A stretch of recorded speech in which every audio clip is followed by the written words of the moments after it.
UP test, UP police set number है दूसरा। Test series चालू की है। चैप्टर का नाम है वर्णमाला। चैप्टर के आधार पर ये टेस्ट सीरीज चालू की गई है। यूट्यूब चैनल पर फ्री है।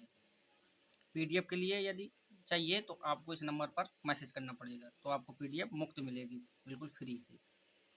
तो हम कल एक टेस्ट सीरीज हो चुकी है, जो अब आज दूसरी टेस्ट सीरीज कर रहे हैं। कौन सी? इसमें से 8 क्वेश्चन है। 8 क्वेश्चनों को हमको हल करना है। ये यूपी पुलिस के लिए, अन्य सभी पर आने वाली सभी आगामी परीक्षाओं के लिए भी बेनिफिट होगा। तो ओष्ठ के आधार पर स्वरों के भेद होते हैं 2। ओष्ठ के आधार पर, ओष्ठ का मतलब जो ओंठों की सहायता से बोले जाते हैं, उनके कितने भेद होते हैं? 2 होते हैं। कमेंट करके बताएं कि कौन कौन से होते हैं, ये आपको बताना है।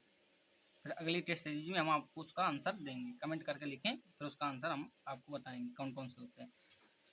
तो वृत्ताकार स्वर कौन कौन से होते हैं आपको ये बताना है। वृत्ताकार स्वर कैसे? जो गोल आकृति के, जैसे ऊ, बड़ा ऊ, आओ, आओ, अंक, ये सब कैसे होते हैं? वृत्ताकार स्वर कहलाते हैं। अवृत्ताकार स्वर कैसे होते हैं? अवृत्ताकार स्वर, क्वेश्चन नंबर तीसरा है, अवृत्ताकार स्वर कौन कौन से होते हैं? तो छोटा, बड़ा, छोटी, बड़ी, ऋषिरा, ए, आय, ये होते हैं अपने अवृत्ताकार स्वर। जीवा के आधार पर स्वरों के कितने भेद होते हैं? जीवा, जो जीभ के सहायता से बोले जाते हैं। तो ये आपको कमेंट करके बताना कौन कौन से होते हैं, कितने होते हैं, ये हम बता दे रहे हैं। ये 3 होते हैं, लेकिन कमेंट करके आपको बताना है कि कौन कौन से होते हैं। देखते हैं कितने लोगों का आंसर सही आता है। अब हम कहते हैं अग्र स्वरों की संख्या कौन होती है? जो आगे, मतलब जब बोलते हैं तो सबसे आगे आते हैं, कितनी होते हैं, संख्या भी बताना है और कौन कौन से होते हैं ये आपको बताना है।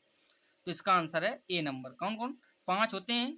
कौन कौन से होते हैं? छोटी ई, बड़ी ई, ए, आय, ऋषिरा, ये सब अग्र स्वर होते हैं। मतलब सीधे ये जीभ के अगले अग्रभाग से बोले जाते हैं। मध्य स्वरों की संख्या कितनी होती है? मध्य स्वरों की संख्या होती है केवल एक। कौन? छोटा, बस एक। पच्च स्वरों की संख्या कितनी होती है? पच्च स्वरों की संख्या होती है 6। कौन कौन से होते हैं? बड़ा, अंका आ, छोटा ऊ, बड़ा ऊ, ओ और औ, ये होते हैं अपने पच्च स्वर। कौवे की स्थिति के आधार पर स्वरों की संख्या कितनी होती है? स्थिति का मतलब ये नहीं कि उसके बैठने के आधार पर, नहीं, उस वो किसके सहायता से बोलता है? अपने गले के सहायता से। उसके गले के मतलब केवल कंठ की सहायता से बोले जाने वाले स्वरों की संख्या कौन कितनी होती है? 2 होती है। अब ये आपको बताना है कमेंट में कौन कौन से होते हैं कंठ के आधार पर, उसके बैठने की स्थिति के आधार पर स्वरों के भेद होते हैं 2, और वो कौन कौन से होते हैं ये आपको बताना है। और अगली ऐसी पीडीएफ पाना है तो आप हमारे चैनल को सब्सक्राइब करिए और बेनिफिट उठाएं।